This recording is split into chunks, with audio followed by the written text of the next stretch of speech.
quando nós era só clima. Eu te cantava de Djavan e você ouvia com uma carinha de quem já sabia que nossa história ia durar. Eu sentia que ia longe essa parada, eu previa que minha vida ia mudar e arrepia. Só de lembrar você passar minha alegria.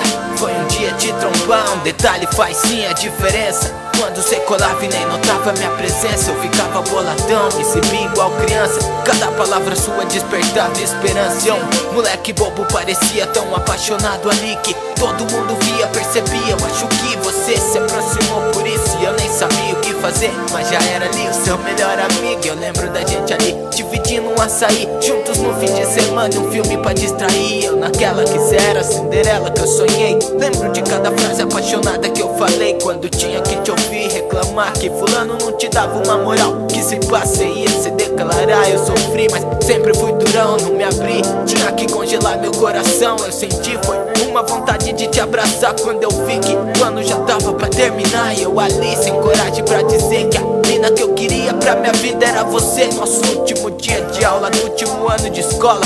Pô, quem disse que eu queria sair fora? Enfim, o sinal bateu e a galera se despedindo. E você, bonitinha com aquele sorriso lindo, mas passou um filme na minha mente. Quantas vezes sonhei com o futuro, com a gente. Ensaiei meu discurso pra falar, se te visse por aí, sei lá, perguntar como é que tá. Eu não sei, pô, nem fiquei sabendo se mudou. Esses dias vi os caras, moleque me citou que te viu de rolê com as amigas. E eu me segurei pra não falar que eu gosto do cê ainda.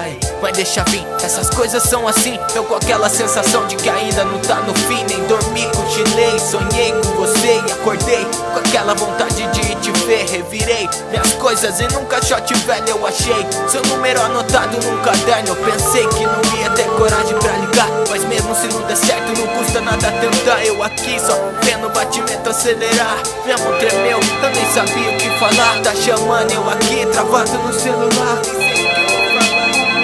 Alô? Ei, mina, lembra quando nós era só clima? Eu te cantava de Djavan e você ouvia com uma carinha de quem já sabia que nossa história ia durar. Eu sentia que ia longe essa parada, eu previa que minha vida ia mudar e arrepia. Só de lembrar você passar minha alegria. Foi um dia de trombar.